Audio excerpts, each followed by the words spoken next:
Hello. Hi. Welcome back, once again, to Wheel Takes, a podcast about the Wheel of Time, a series of fantasy novels by Robert Jordan that were finished by Brandon Sanderson. I am Gus, and I've read every Wheel of Time book. And I'm Allie, and I'm on book 9? Yeah. Chapter Prologue. There you go. This podcast only contains spoilers for what Allie's already read. Again, today that's everything up to and including the prologue of Book 9. Things might sound a little tiny bit different today because we are using some different hardware. We're testing some things out. But on the other hand, now we have a soundboard thing. And Allie, you see that green button? Yeah. Push that. Ooh. Yeah, we have our own, button board now, which is so cool. We've got, all this new stuff. Yeah, so, we're fiddling around. Yeah. We're testing some stuff out. So if there are buttons we should add, let us know. We also have this. Oh, it's supposed to stop. Oh, it does. I have to hit it twice. Yeah, so if you want other sound effects that we've made jokes about before, tell me. But go ahead and hit the green button over and over again. This is thrilling. I'm very happy about this. I am so excited. Allie, how you doing? I'm doing okay. You were sick. Yeah. You're less was sick really now. Sick. Yes, I'm way less sick now because I'm on some good steroids. And now things are getting back to normal, which is good. Yeah, helps. Ugh, I hate being sick. Hot take. Being sick Sucks. Yeah, the worst. Yeah. Anyway. Yeah, so guess what? But I may cough a little bit because I'm still a little ill. Guess what? What? We've got some people to thank. We do. Yes. Y'all. We have some very sweet and very kind patrons, new patrons, people who upped their pledge on Patreon, etc. You're all very nice. Y'all are the cutest things. One thing that was brought to my attention was that a while ago, Anna increased her pledge and we didn't do a secondary shout out. What? I know. I don't know how to feel about this. I know how to feel badly. Yeah. We should feel badly about that. Yeah, no, I agree. Oh my gosh, Anna, I'm so sorry. So do you want to? And as revenge, she got us back with the Malkier Talks. Yes. Oh, I have the rest of those. We need to do those. We do need to do them. We played a game. So we were at JordanCon this past weekend. And it was great fun. And thank you to everybody who came and said hi and introduced yourselves. You're all lovely. We adore you. And among other things, we were on Threefold Talks live CouchCon show. And Anna and Jesse and Creative Spoonie went through our podcast and found things that we had said and had us guess which one of us said them. And I believe we tied in the end, which is... I think we did. We lost to the audience, but in fairness to us, the audience had way more guesses. The audience got to guess twice as much as we did, so I don't feel bad about that. No. But I do feel good that we tied. Yeah. But I have the rest of those. There's 15 more. We have to play. And maybe not now, because we're a little crunched for time right now. Some other time. But sometime soon we'll have to play that. Here, let me move the mic. There's maybe a whole it'll be new a microphone post-credits arm event. we're fiddling with here. That feels better. Okay. Yeah. Or we save them for a water holiday or something like that. There's only 15. It will take us right. 20 minutes. You're right. You're right. All right. Cool. Allie. What? Anna. Yes. Anna. Just like a splendid fanny pack. All right. I know that in some countries that's a funny thing to say, but it isn't in ours. So just like a splendid fanny pack, you are full of all kinds of experiences and knickknacks and knowledge, and you give those back to the world in a way that is helpful and convenient. You are so in style right now and always.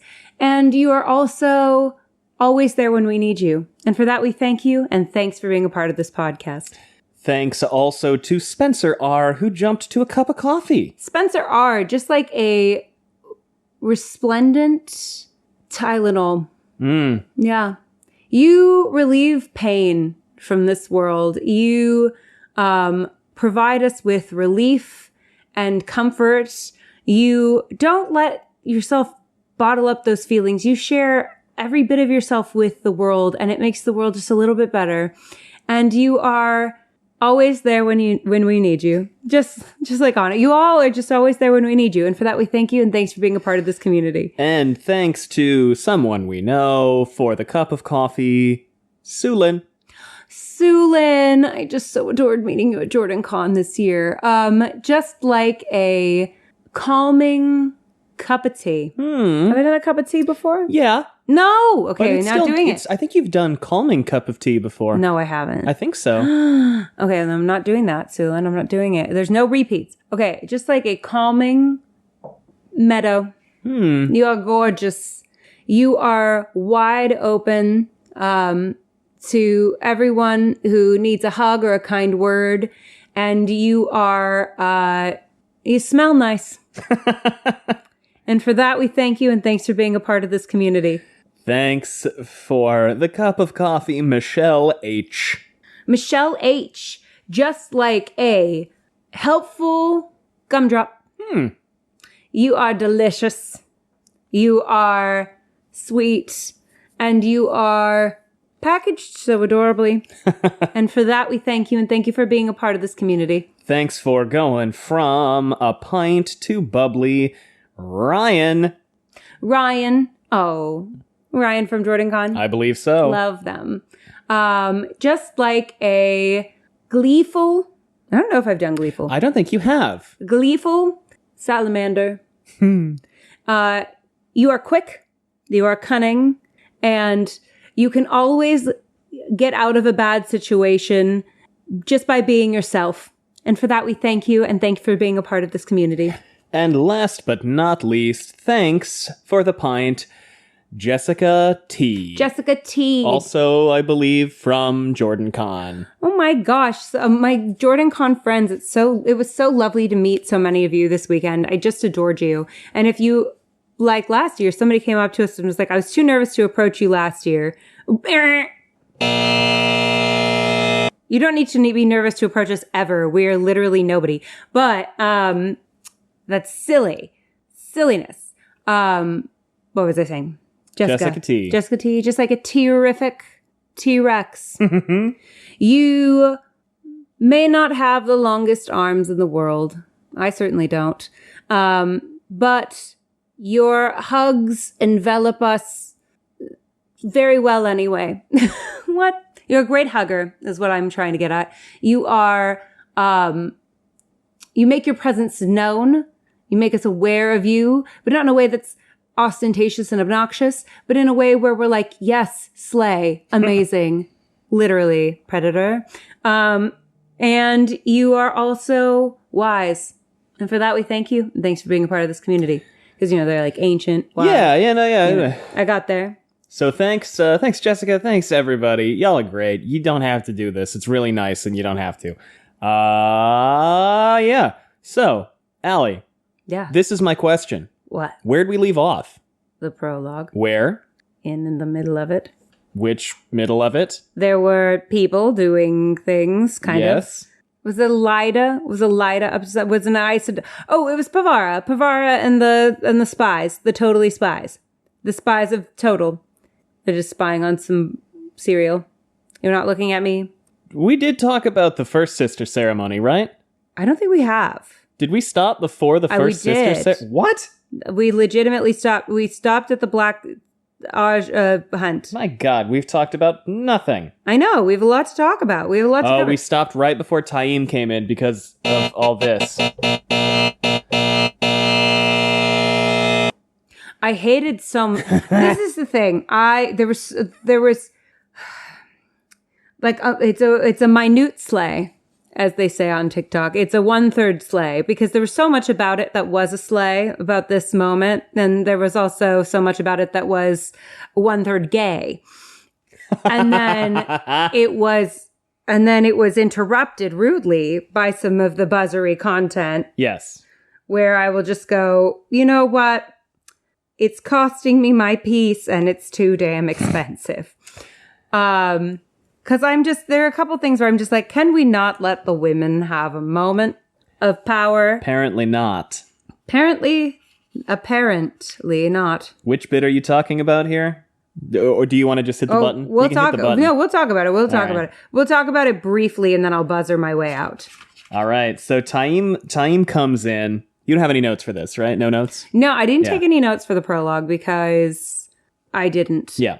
Taim comes in, and he comes in, and a couple of Asha'man are with him, and they link, and the guy, the Elayne and Marilla and Renila link. The guys are like, whoa, look at them. And Taim is cocky for a minute. The guys are like, what are we going to do? They linked. And Taim goes, use your eyes. Are you afraid of two Aes Sedai? Besides, you don't want to frighten the future queen of Andor. That felt condescending, and I didn't love it. In fact, I hated it. Renny Harfer is also... I don't like him. No, of course you don't. I don't like him at all. I'm not surprised at all that you don't like him. I don't enjoy when he's on screen for me. Renny Harfer is in there, and she's like, I don't want to be here. Everybody's pulling out their guns. This is bad. She goes, forgive me, my lady Elayne, but I've been told there are rats infesting the storerooms. Most unusual this time of year, and so many of them. If you'll excuse me, I must make sure my orders for rat catchers and poison baits are being carried out. And Elayne goes, vermin can be... People have requested that I bring back British Elayne. I'm gonna try Have it. they? Elayne goes, stay. Vermin can be dealt with in due time. And that's a mood for me. This woman who's like, I'm going to just go. I'm going to leave. I don't like it here. But honestly, someone raises their voice a little and I'm like, no, I don't feel like this involves me I anymore. also did think that was a pretty solid burn. Vermin can be dealt with in due time. Oh, Elayne's getting sassy. See, this is Elayne at her best. You can show these good men out when I'm done with them. And they're like, you're going to call me a fucking goodman? See, and here's my thing. I'm like, yes, more of this Elayne. More of this woman who's come into her own. And then we're like, oh, but also let's just make her naked. Just for lulz. Yeah. So Dylan comes up and sits next to her and Elayne, first, you are too slow obeying my summons, Master Taim. Hold on, I gotta figure this out.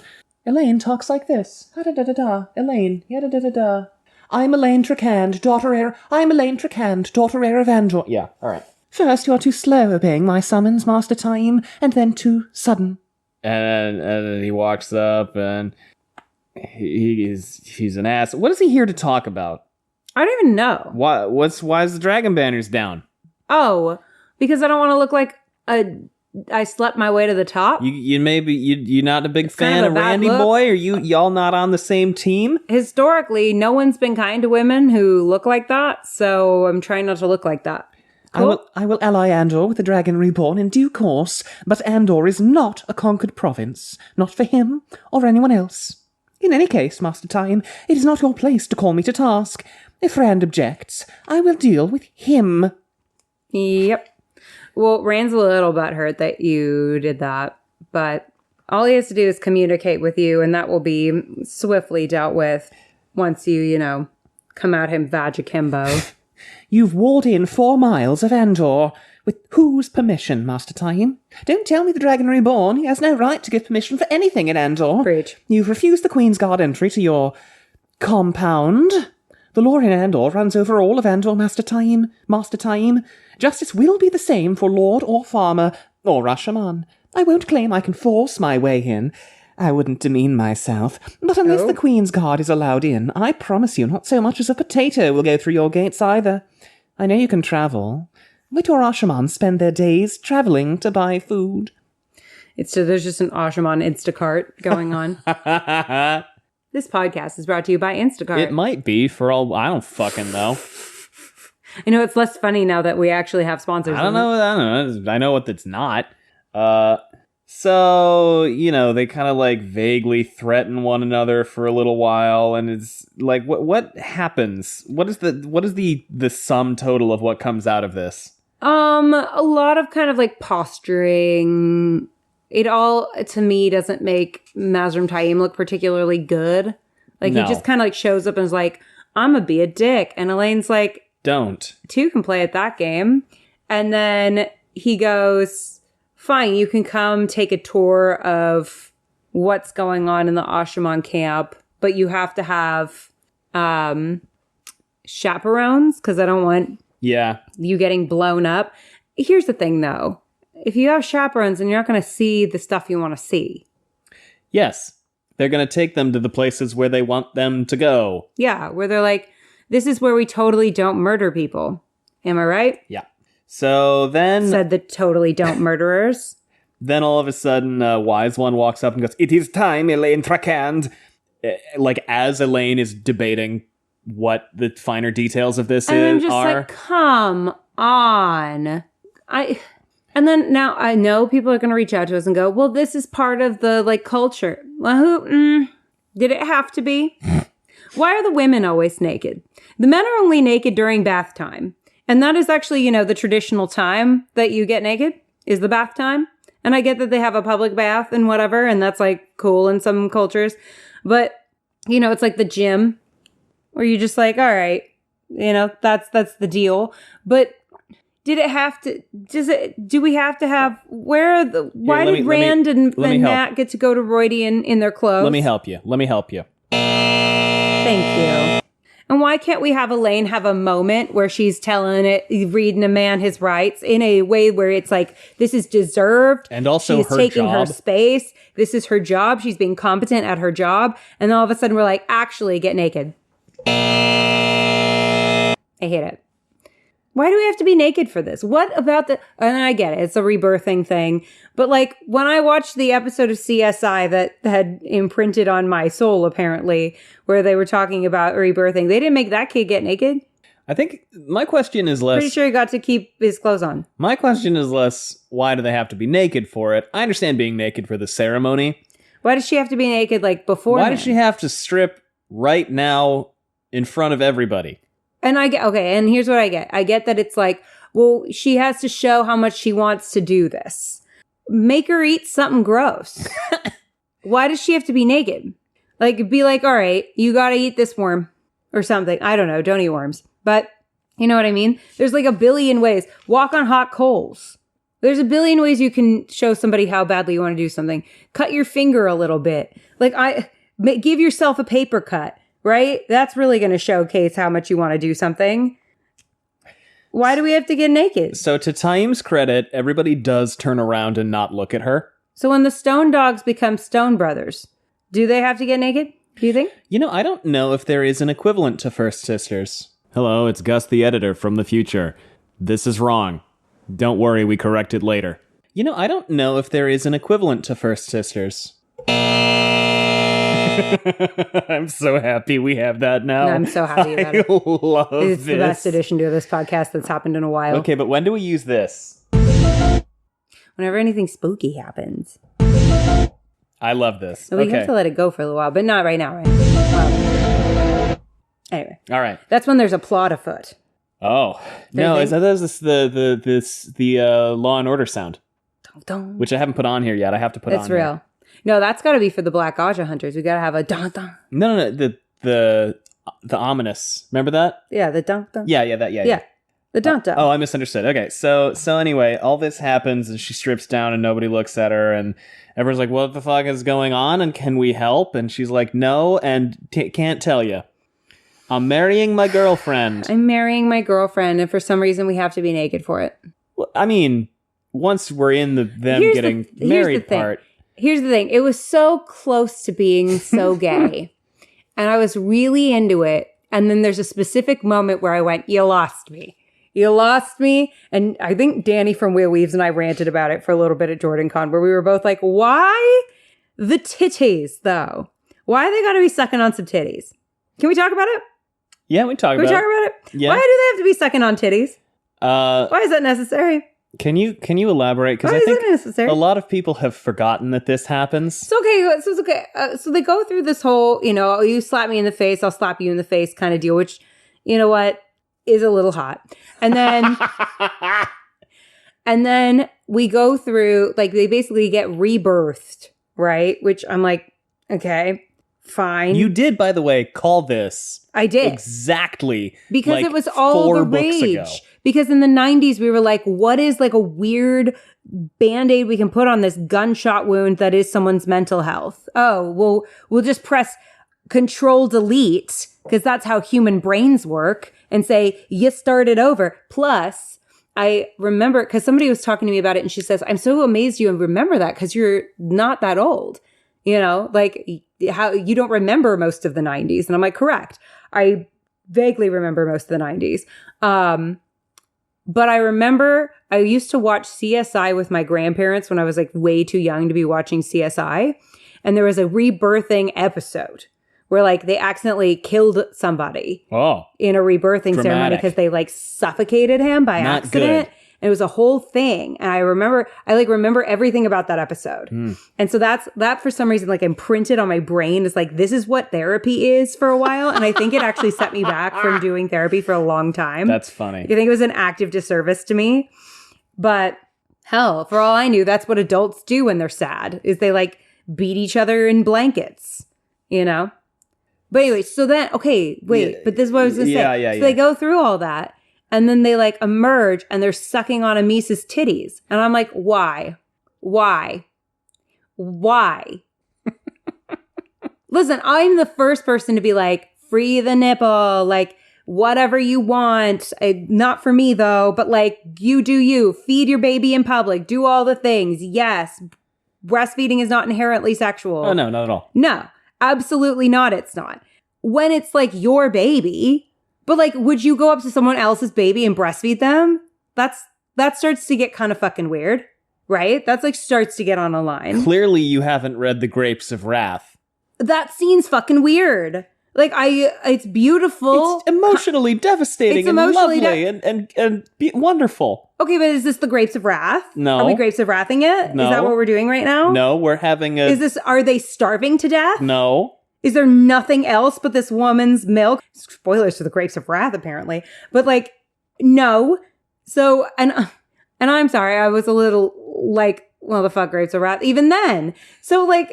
I think in the context of that book, it's a stunningly gorgeous moment. It's fine. It's the human capacity for never mind. It is the human capacity for kindness and sacrifice and all that stuff. But is that what we're doing right here? No, now we're just sucking on a titty. And it's a dry titty. Yeah, you're right. They're like gumming at dust. Dust is popping out of those things. She hasn't had a baby in forever. So it's fucking weird. We go through. She also bumps into like a bunch of sea folk while she's walking around in her blanket. To the Aiel's credit, they bring her a blanket. Oh, well, that was very nice of you. And the sea folk are like, all right. Okay, whatever. None of my business. Well, the sea folk are like, we're naked like 24 hours a day usually. Yeah. So we think it's kind of weird that we have to be clothed all the time. And I'm like, yeah, you're not wrong. Though, to be honest, I feel like being the sea folk would be like the worst time to be naked. Because like, have you ever felt salt water on your skin after a while? Like after a while, it starts to really have a corrosive quality. It doesn't feel nice after a minute. I don't think. Plus, you get one cut. Ow. So Elayne, they get to the room and Elayne turns to Nadir and goes... Boats historically, famously, have no spots to get cuts on them anywhere. Goes, that was on purpose. That was on purpose, wasn't it? Totally. Whenever you called me, you'd have made sure there were plenty of people to watch. To make sure adopting Aviendha was important enough to me. What did you do to her? So like, I guess, I don't like it either. Never mind. No, see, I get it. I get theoretically. I get why it had to be like something big that she had to do to like show how much she wanted it. But does there have to be a humiliation aspect? I know. Like, I feel like there's plenty of ways to get that across without making women be naked again. Yeah. Yes. Am I wrong? No. And I get why you have to be naked for like a rebirthing ceremony, but like, couldn't it be like, well, here's the other thing. We're going to beat you with a pillowcase or something? She's having an important political discussion. That's enough. You must stop this important political discourse. Yeah. You are treating with the Black Tower. This is a meeting you've been waiting to have for It's really, months. really important. It's time for the thing. All right. I guess I struggle, and we'll get to a buzzer in a minute, but I struggle with the whole like, let's have a woman get naked and in a vulnerable situation. Yeah. Because like, it's also like, this wasn't necessarily a safe group of men to be naked explicitly in front of. not. So I was she's a little explicitly holding sidearm when they come in. Yeah. Because she's afraid of them. I'm like, it's one thing if it's like Rourke, where we're like, what's he going to do? He's going to turn his back and be like respectful about it, right? But Mazrim Taim was openly leering at her. Not after she got... And the men giggled at her. Didn't he turn around after she had to... No, because then later they were like, I would have gotten rid of the like women making a wall in front of you, except Mazrim wouldn't stop staring at your hips. And then, does that happen? I missed And that. then they were like weirdly shamey to her about feeling embarrassed by that. Anyway, I didn't like that. So they get to... Actually, before we get into this, we're going to take a quick ad break.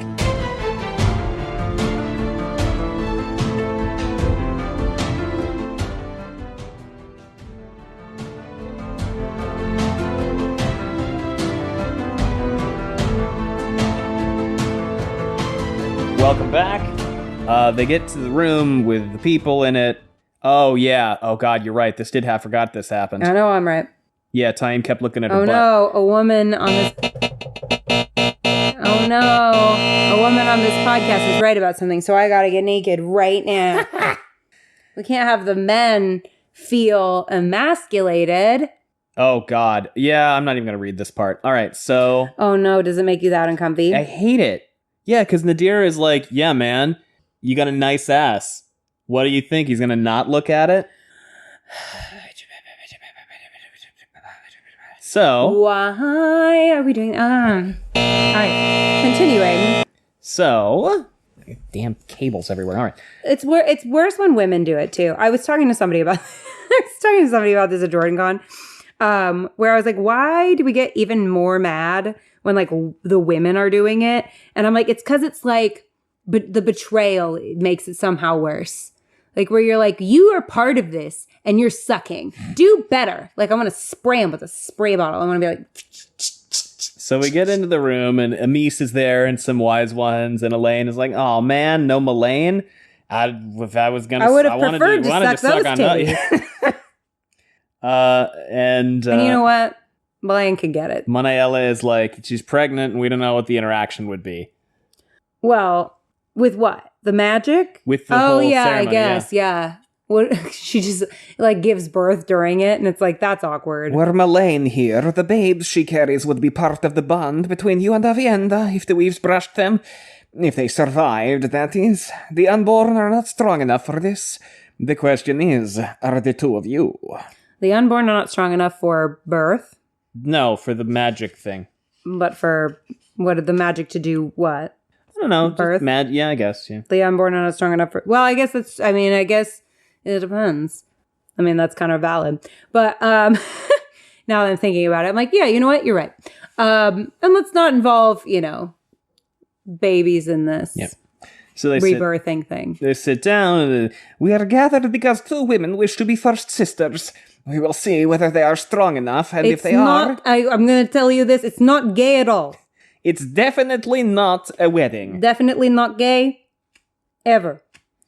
Just some women get really close. It is. In the military. It is. We're joking. So, tell me about, how much do we want to talk about the ceremony itself? Yeah, let's talk about it. Because, okay, so first they say something you love about each other. Yeah. Which I'm like, that's adorable. And instantly I was like so curious what you would have said about me. Go read my vows again. Oh, yeah. Yeah, I literally married you. Fine. Then I want to know what like my closest friend would say about me. So this fun thing happens. I like this where they can't hear, the other one can't hear what they're saying until after they've said it. Yeah. And so Elayne goes, Aviendha's so confident, so proud. She doesn't care what anyone thinks she should do or be. She is who she wants to be. Aviendha's voice comes through. Even when Elayne is so afraid that her mouth dries, her spirit will not bend. She is braver than anyone I have ever known. And Elayne is like, I'm fucking, what, you think I'm brave? See, and that's how you know you're brave, when you don't know. See, I was hearing this, I saw this thing the other day, and I've seen this a couple times, that someone was like, the smartest people don't actually know that they're smart. But I think that's so true about most qualities. It's like, I think the nicest people don't realize how nice they are, like that kind of stuff. I get that. Because if you're like, I'm so nice, then it's like, who are you doing it for? You know what I mean? I don't know. I just think that's kind of interesting. So the wise ones that are with them talk kind of like repeat the stuff to them about about themselves. But then they make it mean. Yeah, kinda. Then they're like, your courage is going to crumple, and like you're, you know, I'm like, wow, it's all of my intrusive thoughts just coming out. But the thing is, both of them, when they hear the thing about themselves, is like, yeah, no, I'm not brave. I'm not confident. And like, I'm not confident. Which, isn't that so true of life, though? Like, other people see us in ways that, this is what always makes me so curious. I'm like, I can never see how other people see me. And in a way, I'm like so grateful for that. But in another way, I'm like, I would like to know a little bit, because sometimes you'll get like glimpses of what people think of you when they talk about you, and you're like, you really think that about me? Yeah. And that's such a beautiful moment, you know, where you go, oh, I never would have described myself in those words ever, but thank you. And it's nice. I don't know. But then then the wise ones go, okay. Yeah, why do you think they do this? I think, you know how like when we go to some weddings and there's always someone who's like, well, unhappiness. Like there's always like somebody who alludes to potential. It's the older married couple who's like, well, you're happy now. Well, kind of. But like, you know, even the officiants will sometimes be like, and not even the ones that I don't like. Not even just the ones I don't like, but like everybody will kind of be like, you know, will you support them even during hard times kind of thing? Yeah. Because like inevitably life will get difficult. Yeah. And I think that the key to a lasting marriage is how you handle those moments. Yeah. Like I truly believe that you're not really friends until you have your first disagreement. Yeah. Because I'm like, yeah, it's super easy to be friends when you agree on everything. That does help. The moments where you go, oh, I just fundamentally don't like that. You know, that you go, okay, can we work through it or not? And, you know, I think I think a lot of relationships crumble at that stage. Sure. You know, if you can't talk through it, if you can't get past it. Like, I think that most of the time when you crumble with somebody is because you like of how you two can't move forward after a conflict. But I think that's part of it is it's to test, like, I feel like I'm saying like a lot, but it's to test how they can handle stress in their relationship. But it feels like they're saying, you know, at some points you can be as brave as you want to be and you can be as confident as you want to be, but we're all human. And inevitably, those qualities that you're the most proud of sometimes will also fail you. Do you know what I mean? Yeah. There will be moments where those very things that you value about yourself won't be there necessarily. And then what do you have? Does that make sense? Yeah. Because I think, you know, like we all pride ourselves in being something. Hopefully, we all pride ourselves in some quality of ourselves. But who thinks of them as intelligent hasn't had a moment where they felt like an idiot. Sure. And who is very kind hasn't had a moment where they felt like an asshole. Yeah. I don't know. We're human beings. We're not consistent. Things happen and we're in the apocalypse on top of everything else. So everything that we know about ourselves will probably not necessarily always be there. Does this make any sense? Yeah. Is this deep at all? I love it. Cool. But they also got to get married, right? Oh, they're getting married. This is so gay positive for me. So what do they hate about? The next thing is, what do you hate about each other? Oof. I mean, we kind of got asked that in our rows. Not what we hate about each other, but what was it? How did they phrase it? What's something that you wish? If you could change one thing about them, if you could change one thing about them, what would you change? Yeah. No, what is your, something like that. Yeah. Because our dads married us and they asked us questions to answer that they then read. Yeah. They were our officiants. Yeah. But that was a very cool thing. But yeah. And then, so Elayne, Aviendha says Elayne is vain. Like into herself. Yeah. That she shows up. And I'm like, Elayne, girl, come on. It's less that she's vain and she's more like, you show off your titties all the time and like you wink at men to get them to agree with you and you know, all that shit. Don't hate the player, hate the game. What's the problem? And Elayne says it's how stubborn Aviendha is. No, she says it's too quick to violence. Yeah. Says, Aviendha, she thinks violence is always the answer. At times, she won't think beyond her belt knife. At times, she's like a boy who won't grow up. And Aviendha goes, Elayne knows she is beautiful, knows the power it gives her over men. She exposes half her bosom sometimes. Not that I'm always looking at them. I'm kind of jealous, actually, when she does that. In the open air. And she smiles to make men do what she wants. And Elayne is like, what the fuck? And Aviendha's like, what the fuck? And this time the wise ones go up to Elayne and they're like, yeah, girl, you got some titties. But, like, they're not going to be there forever. But I also thought that they also flipped it on each other, too, where they were like, what? You've never wanted to punch someone in the face to get your way? Yeah. Yeah. And she's also like, your looks will fade. You will not always be pretty. And I'm like, I think old women are gorgeous. They don't. What? They don't flip it on each other. They're just like, yeah, you are hot, or yeah, you are quick to violence. And then they follow it up with, but you're going to be less hot someday, apparently, according to Robert Jordan. And yeah, but meanwhile, I'm like, have you seen the women in yellow jackets? The older women in yellow jackets? I'm sorry. You're going to be less strong someday. Yeah. And then the last thing is, what is the most childish thing you know of the woman you want for a first sister? Okay, and Elayne's is Aviendha can't swim. Yeah, and refuses to learn. Which she should probably learn. Probably should. Just because it's like a good life skill. It's a good skill. It's a good life skill. If you can learn how to swim, you should learn how to swim. Just, stuff happens. It's nice to know. Granted, I know that's a privilege. Yeah, but I just wanted to say, if you can, I encourage it. Because it can save lives. What is Aviendha's? Aviendha's, is Elayne loves candy. You eat too much candy, you're gonna get fat. First of all. What the fuck? And so what if she does? Then she'll just be hot and fat. Who cares? But that's her fucking business. But the other thing is plenty of people can eat candy, and it's not. Anyway, so it's not necessarily correlating. Anyway, what's the last one? Maybe it's not the last. What's the next one? The next one? Yeah. The next question? What are you most jealous of? What are you most jealous of? And Aviendha's like, them titties. Them titties, yeah.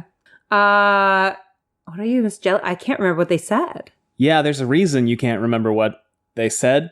For both of them, it's Rand. We couldn't just let this be gay. It's you fucked him, and it's he loves you. I hate that. And then they're like, all right, now slap the shit out of each other. And Elayne's like, okay, well, I was told to do all of this, like, with my best. I forget who slaps whom first, but I think Elayne slaps Aviendha first. No, Aviendha walks up and just decks Elayne. Fucking floors Elayne. That's funny. But also not funny, because violence isn't funny. But it is funny. Yeah, she just fucking decks Elayne in the face like she's $1 Million Baby. And $1 Million Baby's like, that fucking chair. She like had a chance to come back and like pound the shit out of that chair. So that's Aviendha to Elayne's face. And then Elayne gets up and smacks her right the fuck back. Yeah, and then they do it twice more. Yeah. And by the way, I'm going to correct myself. I was wrong, because after they slap each other twice, Monayella goes, you may go now, if you wish to. Men usually do at this point, if not sooner. Many women do, too, but if you still love one another enough to go on, then embrace. So I was wrong. You can do this. I retract my buzzer from earlier. Apparently, we just don't know any pairs of first brother men. But it is a thing. I just thought this was a way to dunk on men some more. It is, because they're like, most men walk out at this point. See, but I don't believe that to be true, because if you watch like when a male friendship is beautiful, it's fucking beautiful. Yeah. Like when there's a really good male friendship, I love male friend, like two men being bros. It's so cute. Yeah. And they love each other so much. It's a deep bond. I do believe that men can have just as deep bonds as women. Oh, yeah. Absolutely. 100%. I think the premise here is men don't talk about their feelings. That's bullshit. Which, well, unfortunately, toxic masculinity means that a lot of men don't. You know? Y'all need to fix that. Yeah, I know. But like, I think the premise here is men who are close to each other are don't talk about their feelings, and so when this stuff happens, they don't know how to handle it. Meanwhile, my good friend called me out of nowhere today, and we talked for like 2 hours. Yeah. Just like walking around. I was walking around the house cleaning, and she was like updating me on her life, and I just love her so much. But yeah, I don't know. Why don't you all talk about your feelings? That's true, because sometimes you will come to me, and I'm like waiting for the tea. That's different. You're referring to something different, which is I'm bad at asking follow-up questions of my friends. That's a different thing. I think that's part of it, though. Not in a mean way. I'm not being mean. I'm not dunking on you. I'm saying like it's funny to me because usually I would follow up with a question about the thing, but you don't like to get too personal. I assume the person, and this is a fair thing to. This is a person by person basis. If it is a person who doesn't often share, I don't want to pry. Okay. If it is a person who does often share, I will probably ask a follow-up question. Oh, okay. It depends on the person. Now, what type of people tend to be the people who share versus not share? See, because my thing is what I do is I ask a follow-up question, but I preface it with, you don't have to answer this question if you don't want to. Sure. But can I ask, a follow-up question? That's not really a consistent line of who shares and who doesn't share. Okay. It's just kind of, if I know the person tends to be comfortable sharing stuff. But see, my thing is sometimes I worry that there are people who want to share, but they don't want to burden me with sharing. Do you know what I mean? Often, and so sometimes I want to give them space to share if they want to share. Oftentimes what I will do is I will ask an innocuous follow-up question that gives them the room to expand. And if they go like, yeah, it sucks, and nod for a second, then I am going to be like, well, then you don't want to talk about it anymore. See, because I'm funny. I think I always want people to ask me follow-up questions, but I don't want to be the one to like put my feelings on other people. So like if someone's like, are you okay? I'm like, yep, I'm fine.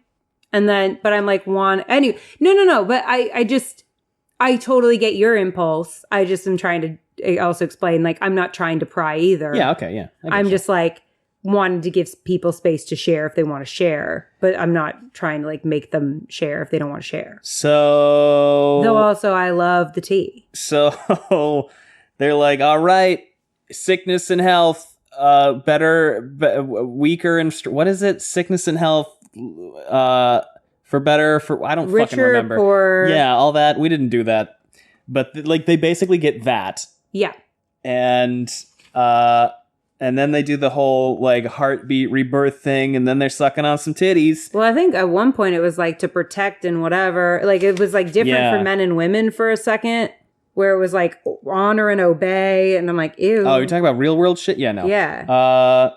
And then they do the rebirthing thing, and then titties, and... Okay, but why? Amis goes, this is my daughter Aviendha, and this is my daughter Elayne, born on the same day, within the same hour. May they always guard one another, support one another, love one another. And now will someone bring us garments before my new daughters and I all freeze to death? And they hug. Isn't it snowing? They're inside. Oh, okay. And they hug. She clung to Aviendha in laughter and tears. She had found her sister. No. Light. She had found her sister. No. No. And we're going to take That's not what's happening. Quick ad break there.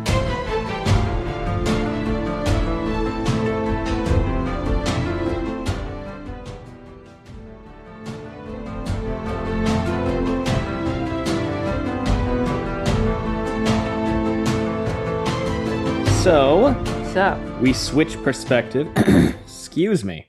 So rude of me. We switch perspectives. I've lost everything. It's a disaster. Oh, it's Toveen. Oh. Go ahead. All right, and we switch perspective. Honestly, I'm good with that if you are. Anything I want to talk about? No. Refer back to our episode about when she got captured if you want more information. Anything you want to say at all? All right. Here's what I'll say. I was confused about the discourse in the Greenwell Cup about Logain. I'm no longer confused about the discourse in the Greenwell Cup about Logain. Yeah. Let's say that right now. We're just going to say that right now. Anyway. Oh, here's a fun thing. Dogs like Asha'man, cats like Aes Sedai. Yes, I was hoping you would do that. Yeah. No. I'm going to tell you right now. Dogs love me. I mean, I don't love every dog, but dogs tend to love me. And I stand by that. You know what? Not everybody has a good dog. Not everybody's dog is a dog I like. Just like not everybody's cat is a cat I like. I like cats, but I like the right cat. And I like the right dog. I like our dogs. I don't like every dog. And I'm going to put that out there. That's fair. I don't like every person. Yeah. I do like people. Oh, that's where you and I do. No, just kidding. Oh, yeah. So this is the part where... No, we don't even have to go through it. No, there's a couple things. There's one or two things. What? There's the Queen's Guards come into town and the Asha'man don't let them see anything and they make the sisters like not. I said. Yeah. Wait here. Scoot like over, I far away. said, there's no way these people are going to let you see anything. We meet some more Asha'man. Here's some names you're definitely going to hear again.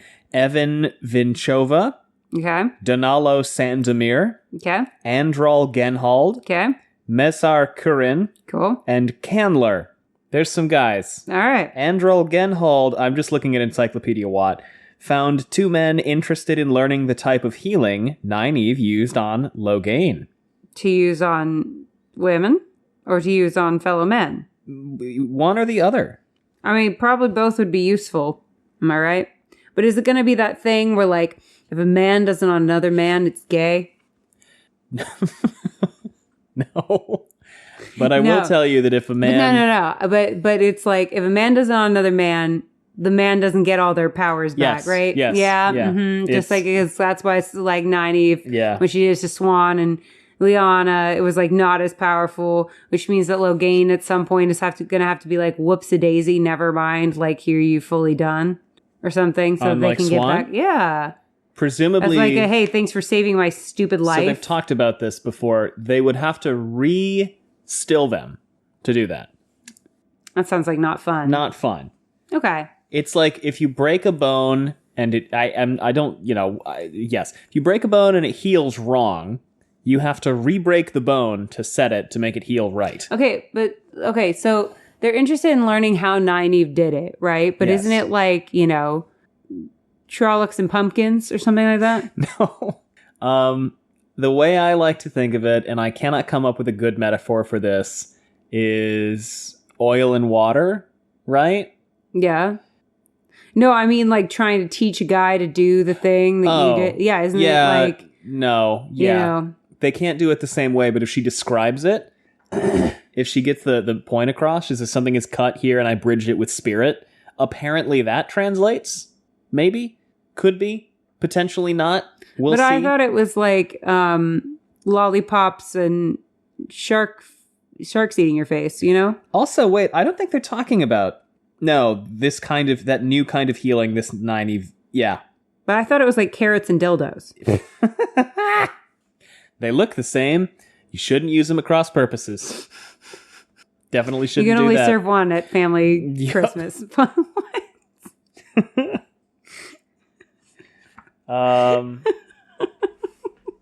That's so dumb. Us? Yes.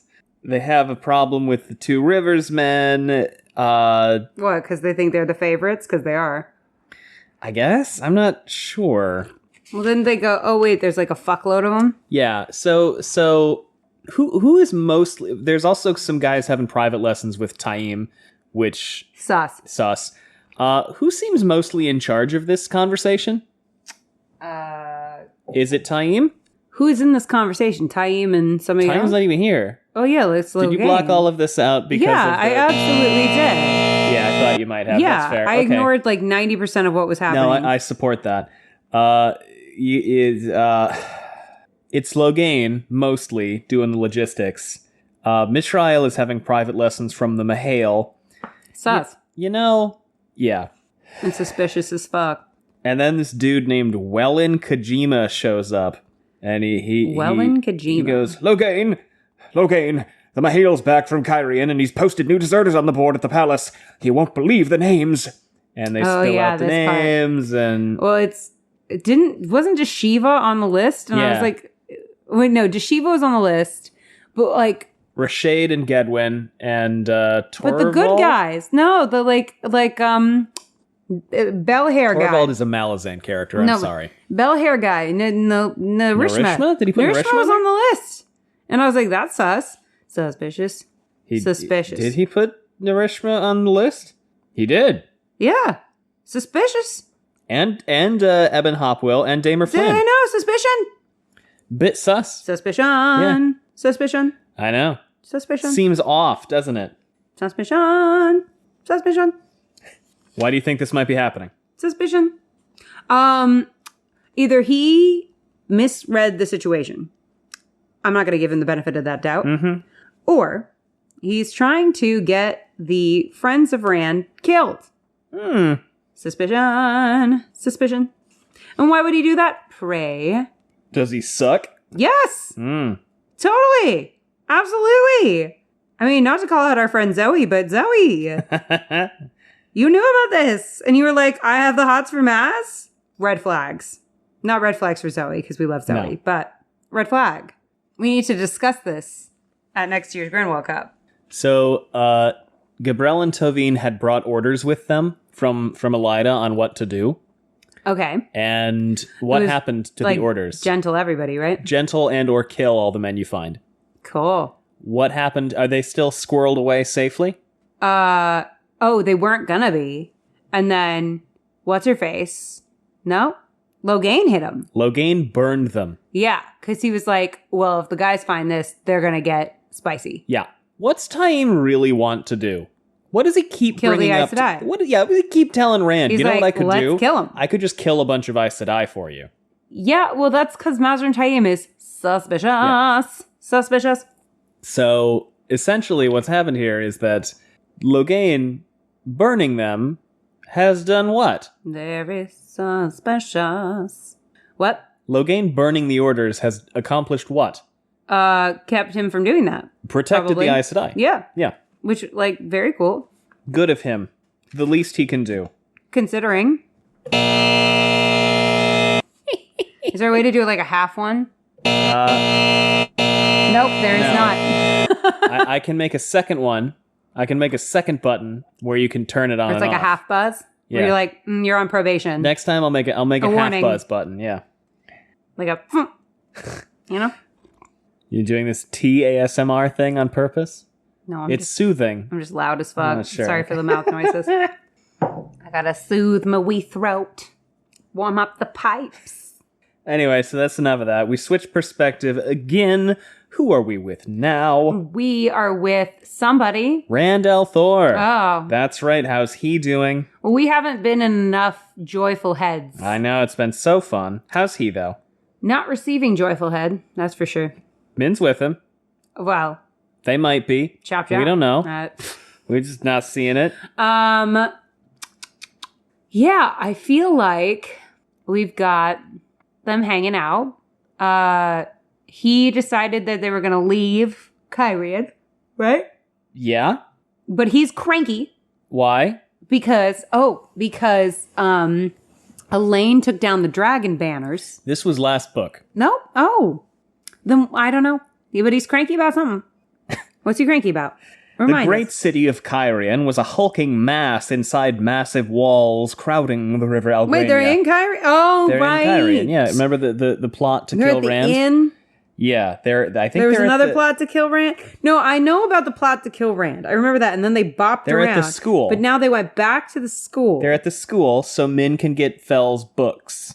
Because she's still reading his books. Okay, but I don't think that's going to be a good thing. I think that is going to set her up to get attacked by somebody because she's getting close. It would make sense. That's probably why Rand is like, you're in danger. Stay with me, and we can bone on the reg.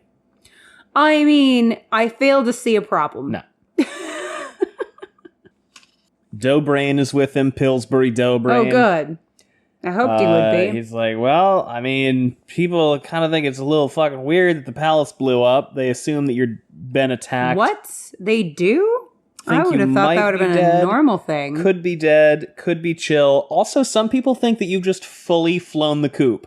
Like that your bats have left the belfry, that your sandwiches have all been eaten, that you are spoonless, that the grasp of cognitive function, you are no longer encumbered by the sanity process. Not a word to any of that? No.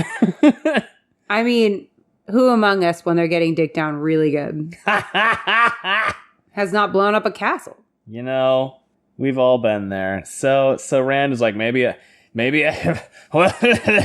then he pukes. He doesn't actually puke, but God, I hope he would. That'd be a great response. Adrian Tarson is here. How's she doing? You remember her? No. She's the schoolmistress, Adrian Tarson. Did I just decide to block out the rest of this chapter? Yes. I was just like, nope, fuck this. You were reading it in the hammock, and I think you were like, I was. The hammock is where I go when I'm grumpy, because it's hard to have a bad day when you're in a hammock. I made Gus buy me a hammock for Valentine's Day, and it was, to date, the best purchase that has ever occurred. Ever. Rand is like, all right, anybody else gone missing mysteriously? And she's like, just move over, Louisiana. What? The Louisiana Purchase. Oh, that was a deep cut. Was it? I don't think Louisiana Purchase. When I think Louisiana, I think New Orleans. I think of it getting purchased. All right. He's like, anybody left town? Anybody gone missing? And she goes, yeah, Lil Riotin and some sea folk lady. Nobody's seen them for a while. I am Riotin and some sea. Oh, because they're lovers. The lovers. Secret lovers. That's what we are. And it's gay. Yeah. It's gay. And love when it's gay. Dobrain. What gayness in the Wheel of Time, Gus? There's no gays. Dobrain goes, Lil may have fled to the countryside or gone to join her brother, despite her pledges to you. Your 3 Asha'man are still in the Sun Palace. Flynn, Narishma, and Harpwell. They make people nervous. More so now than before. And now Mazrim Taim wants them killed. He seems to do that. Suspicious. And Luce Theron goes, you won't survive. None of us will survive. All right. How's Luce Theron doing, by the way? All right. He is such a pain in my ass. He's having a great time. He's having a wonderful time. I honestly would have gone off on him so many times by now. Like, he's so... It's hard enough to save the world. Negative Lucy in your head. Yeah. What do you... Lachrymose Lucy. This is funny. Rand is like, nah, man, Lil and Shaylin are fine. I tied them up. I didn't have to tie them up. They were already tied. We're going to move. It's all good. They're fine. Shut up.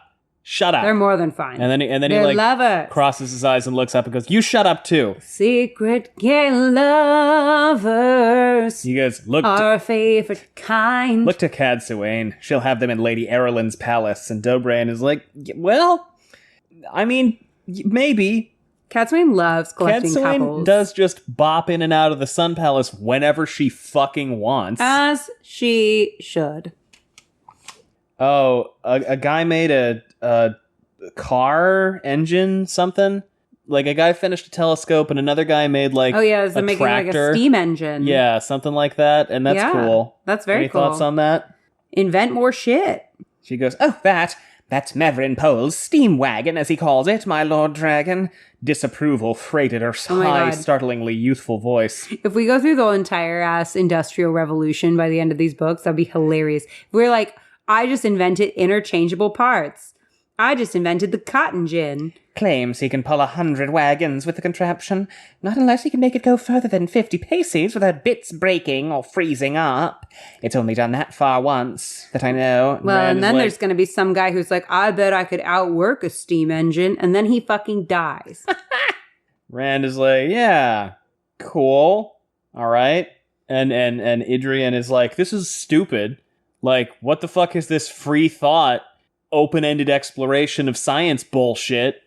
You're right. Bad enough I must give space to philosophers and historians and arithmetists and the like, but you said take in anyone who wanted to make anything new and let them stay if they showed progress. Yeah, fuck engineers. I suppose you hoped for weapons, but now I have dozens of dreamers and wastrels on my hands. Engineers and theater kids in college go together like... weirdly well. Like hang ham out all and the time. Cheese. It's because they build our sets. Uh-huh. And Rand is like, all right, I get that you hate progress, but, like, What are they building? What are they building? Stuff and things. Foolishness, my lord dragon, that is what they make. Kintovir constructed his big looking glass. So wait, can I ask? Okay, so this is a school and she's mad that they let in historians and philosophers. Yep. And engineers. What the fuck was in this school before then? Rand founded it. Just humanities majors? I don't know. I don't know. Like, who the fuck? Was it just theater kids? This is a community theater that Rand took over. They just wanted to do The Wizard of Oz. They'd been working on Les Mis for 9 years. They were so close. They just wanted to do The Music Man. He's a what? He's a what? They've been practicing. He's a music man, and he sells it. Wait, that scene would not make sense without a steam engine. No, it would not. You can't go No, choo, choo, choo, choo, sir. choo, choo, choo. You go like No, clop, clop, clop, clop, sir. clop, clop, clop, because it's a horse. Hey, Kintovir constructed his big looking glass. You can see the moon through it, plain as your hand, and And claims... what Alice found there. And what he claims are other worlds, but what's the good of that? He wants to build a bigger now. Meryl Hark makes huge kites she calls gliders. And come spring, she'll be throwing herself off hills again. Oh no, Idrian Tarson, are we gonna... God forbid we create human flight. She's just mad because she was running a really good theater department. Puts your heart in your mouth, see her sailing downhill on the thing. She'll break more than her arm next time one folds up on her, I warrant. Jander Parentakis believes he can move riverboats with water wheels off a mill. What the fuck was Well, near this enough. school beforehand? But when he put enough men into the boat to turn the cranks, there was no room for cargo, and any craft with sails could outrun it. Rin and Hara traps lightning in big jars. I doubt even he knows why. And Nico Tamaka is just as silly with it. And Rand is like, What do you mean lightning? Back up. Back the fuck up. Baby, you're like a lightning You saying that in a a guy bottle. is putting lightning in a jar? Cool. Tell me what the fuck. And she's like, no, not like that. Like real lightning. Not like magic. It's a battery. He's making batteries. I failed to see the problem. It is a thing of wires and wheels and big clay jars, and the light knows what. He calls it lightning. And I saw a rat jump down on one of the jars once, on the metal rods sticking out of the top. It certainly looked struck by lightning. I can make him stop if you wish. Rand is like, no, this all seems kind of stupid, but like maybe some of these will be useful. And I'm Okay, like, it sounds like all of these will be useful, she's just talked about telescopes. Yeah. What is it? I forgot the word for telescope that you look into space with. A telescope? It's just a telescope? I think right. it's just a telescope. I thought there was a Isn't that special just word. No, an astrolabe is something else. What the fuck is an astrolabe? I don't know, but it's something else. She's just described telescopes, hang gliders, Okay. batteries, Yeah. and riverboats. Okay. And it's like, all of these things will be useful. Yep. What the fuck do you want to do, Idrian Tarson? I just want to talk about the theater, the dramatic arts, the Broadway. Rand is like, why did Rand start this school in the first place? Because he was like, invent shit. YOLO. Let's see if any of it's useful. Why specifically did Rand want to do this? Because it might be useful. And It's cool. And he wanted to found a school. what is the dragon most famous for having done? Scholarly pursuits. Lose Theron, that's what people think Making of. a mountain out of a molehill. Which led to what? What's his legacy? The breaking of the world. The destruction of so all he's knowledge. like, okay, maybe I can hasten knowledge again. Yeah, and he's also like, if my legacy last time was the Library of Alexandria burning, Ooh, maybe this not time my good. legacy can be It's the not good. preservation of knowledge.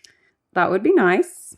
We would appreciate And it. I appreciate that he's just like, here's all this grant money. I don't give a fuck what you do.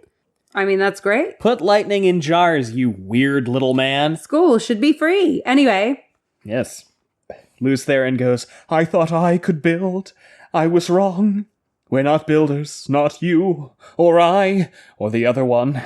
We're destroyers. who's the other one? Goss. What? Who's the other one? What? Who's the other one? Keep drifting away from the microphone. That's I have this special because arm I that like puts the my microphone space. directly in your face. Okay, who's the other one? Who is the other one? Moradin. You think it's Moradin? Yes. Oh. He's Could be. certainly not a builder. Those are obviously the Ogier. Pay attention. So Rand is like, Glory to the builders. all right, Doughbrain, back to what I was talking about. One, your name is Doughbrain. That's still funny. It's always funny. Two, Woo-hoo. here's a couple letters. Number one, you're steward in Kyrian because I sent Elayne off to do God fucking knows what. Dumb assery is what. If she were a man and someone tried to assassinate her, do you think he would have sent her off like that? Probably not. No, I don't think so. I love that so much. Oh my God, I love it so much. It's so cathartic. It's so healing. This is mental health. He's like, by the way, when Elayne shows up and is like, hey, I'm going to be double queen, just go with it. Does I'm that down work? for double queen. Just go with it. Yeah. Just go with it. But like, I'm not giving her the throne this time. Just go with it. Just be like, hell yeah, double queen. Hashtag slay. Hashtag Taylor Swift. Do you think that if she just rolled up and was like, okay, I'm queen of Kyrian now, and everyone's like, cool, she could use that army to like enforce what she's up to? What army? The Kyrianan army? Yeah. She'd be like, I'm double queen. I feel like she would need to...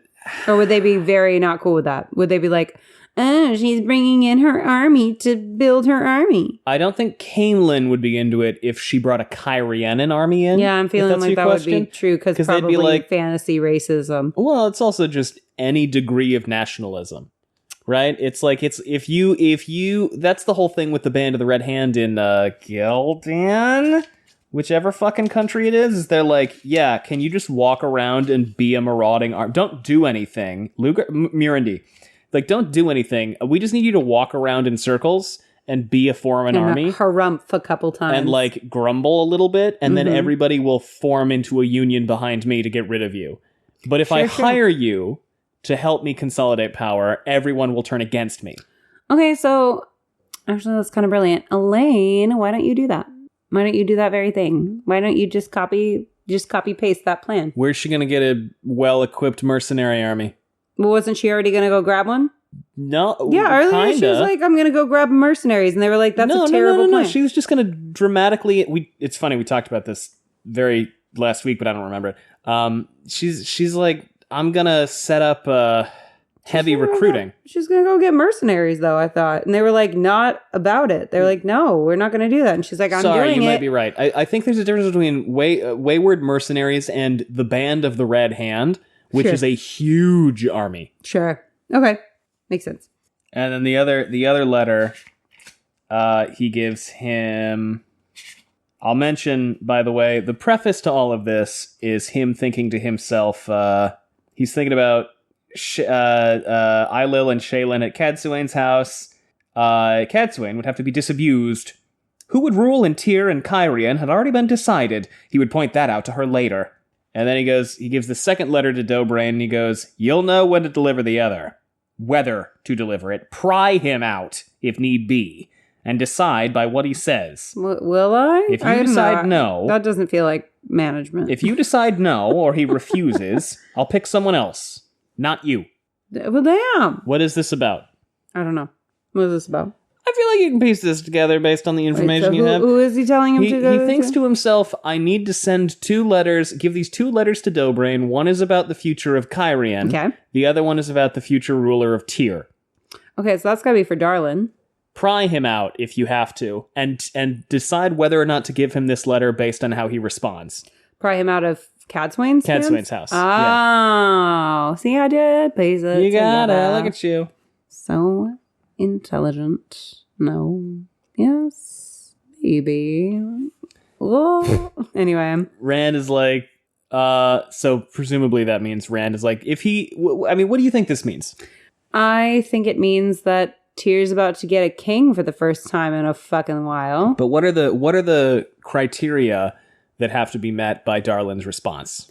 He better be like, thanks for saving my ass, all hail Rand. As opposed to? Fuck you and the red-headed horse you rode in on. Death to the Lord Rat. Yeah.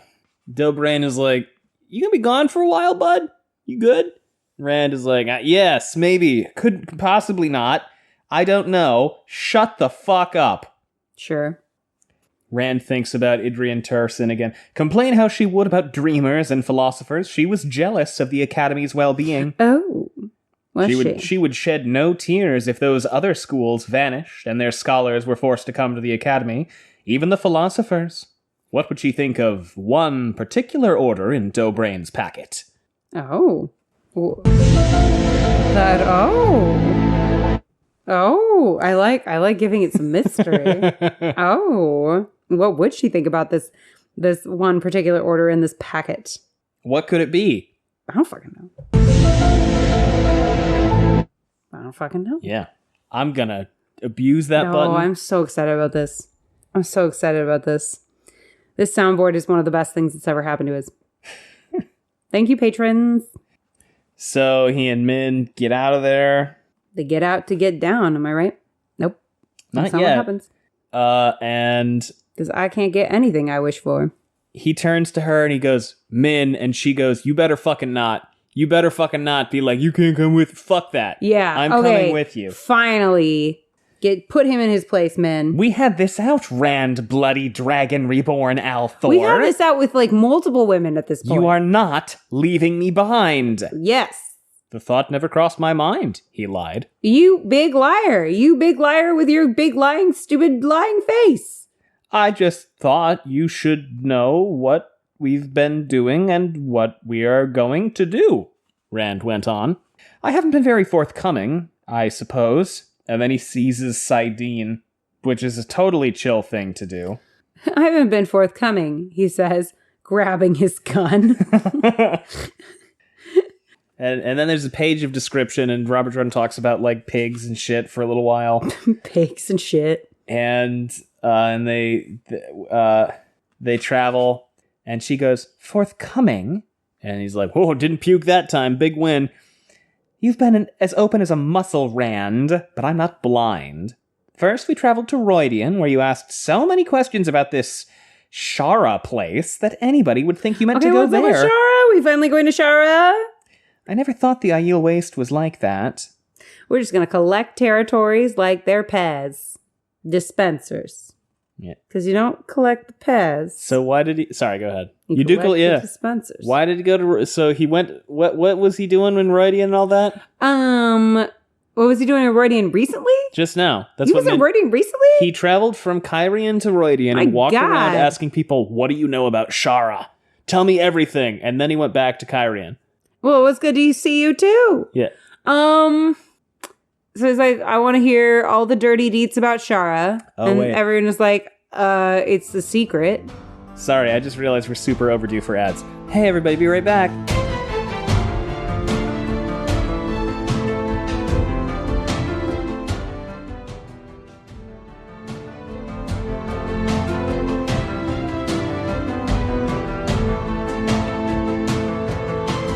Welcome back.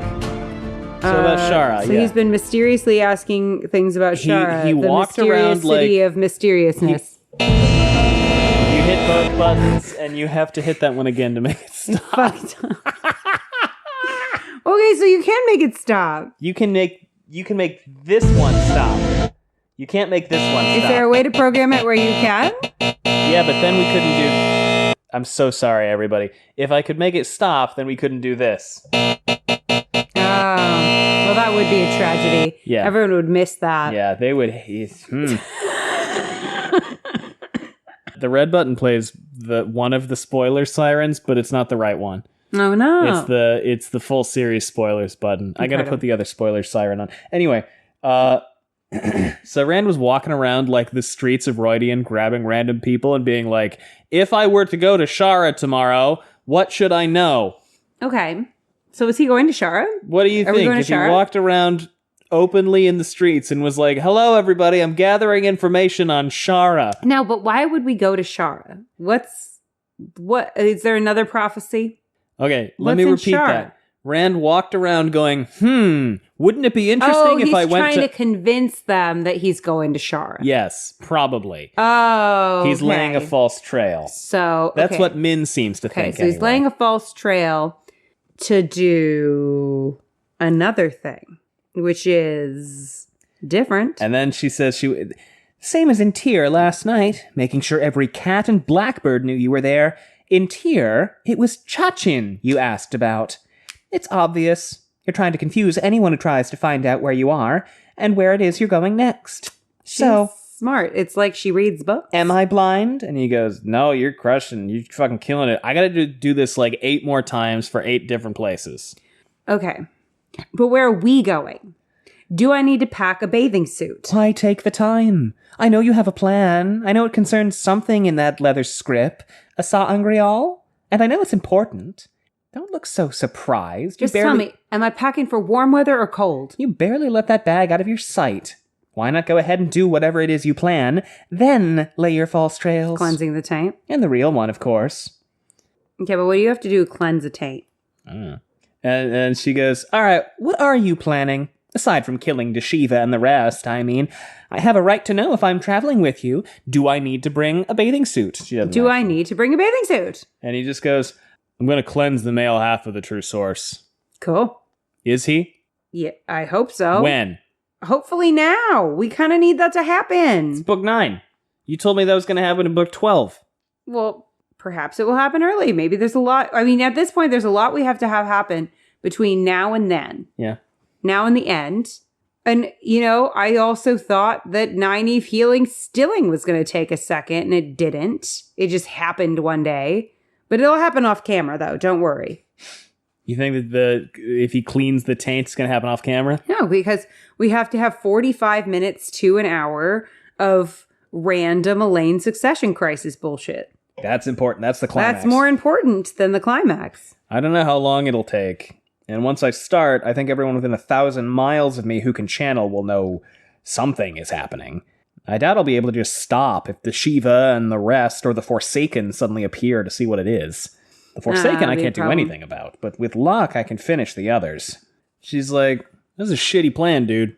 It is a shitty plan. Wait, I'm gonna go. Well, how are you gonna do it? I'm gonna just walk on over to Spain, but then you're gonna put up a giant beacon in wherever you are that goes, here I am doing something. Like, what? Oh, that's going to make for a cool moment, though, because there's going to be battles.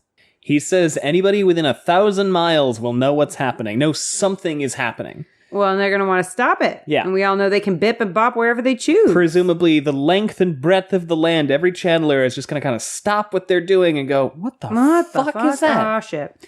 Wait, okay. But he's got to do it with a lady, I think. If he's using any sa'angreal, probably. Because if he's using got to do it with a lady. If he's using the access keys, there's a man and a woman one. And if he's using Kalendor, he needs 2 women. So he needs ladies. Where do we know some ladies who can channel? I don't know. We've never met any. Not a one. He's going to go over to Egwene and be like, I know your job's really important, but I have a slightly more important task. He still had a few secrets from her. This sickness that had begun affecting him when he channeled, for one. That was the real reason he had to deal with Deshiva and the others first. He's like, I can deal with spiders on my skin, but I cannot deal with nausea. It gave him time to get over the sickness, if that was possible. If not, he was not sure the 2 ter'angreal riding behind his saddle were going to be any use at all. So it is the... Yeah. That's the end of the prologue, Allie. How you feeling? How you feeling about Winter's Heart? I know it took us a month to get through the prologue, but here we are. Did it take us a month? No. We took a week off, and then we did the first one, and then it was Jordan Con, and then we were sick. Well, we'll do better. And now we're here. We'll do better. We've just been sucking lately. We've also a fun thing also is our schedules are totally fucked right now. Totally fucked. We're not in sync and alignment, so things are a little hectic. But thanks everybody for your patience. You're real nice. We love you. Anything else, Sally? This isn't the finale. Anything else about book 9 so far? About book 9 so far. I mean, I feel like there's a lot of ominous things happening. Ominously. But yeah, I'm not sure. I mean, it seems like cleansing the taint is taking a priority. It seems like Elayne's succession crisis is taking a priority, and I think that is what's going to make something kind of sloggy. Perrin finding his wife might be a plot line for a while. And the tower siege, I think, is going to take a hot minute. Like, I don't think we're just going to march right in there. It's going to be march right in there. They didn't like march into the tower though. Gateway outside. If they march into the tower and we didn't get to see Elayne cry one time, I will be pissed. I want to see some tears. I want to see her cry. I mean, yeah. I want to see her cry for her mommy. I want to see a little boo-hoo. I want to see a little, oh no. I want to see a little remorse, a little regret, a little shame. I'm feeling like perhaps for the first time in a minute, the prologue will have an impact on what's going on in the book itself. Just might. Just might. Just might. I believe in it. Unheard of. I believe in it. In my wheel of time. But here's what's going to happen. We're going to be like, Rand's going to be like, okay, we're cleansing the taint. And then they got to negotiate with women for like 75. Maybe they'll get the Windfinders in on it. Oh, Jesus fucking Christ. New fear unlocked. New fear unlocked. No, yeah, I think that's got to be the slog, right? They're like, all right, we're going to cleanse the taint. Soon. How do you think one would cleanse the taint? He seems to have an idea. I've heard the pink stuff can get things just about out of anything. You know, like that stuff, the pink stuff, you can cleanse crayon off of walls. Yeah, it also is good for I cleaning wasn't being keyboards. dirty, actually. I thought you were being dirty. Well, I was. Yeah. Now I renege, and I'm like, actually, I was, and that was a really clever joke. Yeah. But, you heard about the pink stuff? No, I know about the pink stuff. Yeah, the pink stuff. Yeah. It's called pink stuff. It's called the pink stuff. Yeah. Because it's pink. Yeah, it's stuff. And it's stuff. Yeah. We don't know what it is, but it takes, apparently, like, crayon off of walls. Wow. That's what I've heard. That's what I've heard. I heard about it from TikTok. But, what was I saying? How would Rand cleanse the taint? How would he very carefully? Well, I feel like he's got to get the boy magic statue, and then the girl's got to get the girl magic statue. And they, because gender is binary, obviously. We stand by that. No, we don't. But, not even a little bit. But and then they hold hands maybe, or something. Show of solidarity of some kind. And they magic the taint clean. Well, if it were just channel really hard at it, wouldn't they have done that already? Well, they haven't been able to unite male and female magic before. Why not? Because of the madness. Oh, yeah, that's a good point. That'd work. All and right. General distrust. So he's got to get a lady he trusts. Who? Which? Well, there's a few. I mean, Nynaeve is up there. Aviendha. Elayne. Egwene is up there. He knows several magic women. I don't think he'll trust Cadsuane with this mission. No. But it seems like he's surrounded himself also with like a lot of women all of a sudden. There's like that whole group, the whole sharing circle from Varen. He's on the lam now. Okay, well, then one of his lady friends, one of his friends. Who better than like Aviendha or Elayne or someone who's, Yeah, I'm into it. He wants to pee. Thanks for listening, everyone. We have social media. If you want to know what we've got going on, it's linked down below. You can also leave us a rating or a review, which helps a lot. And of course, we also have a Patreon. It's patreon.com/wheeltakes. Other than that, anything else to round us out on the prologue alley? I think they should take the male and female statues and make them kiss, like Barbies. Thanks for listening, everyone. Bye. Bye.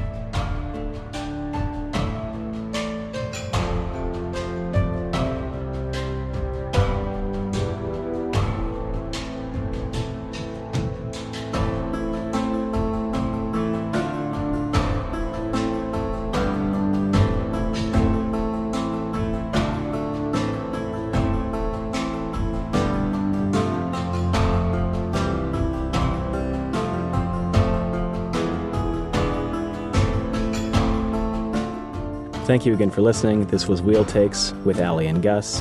Music by Alexander Nakarada.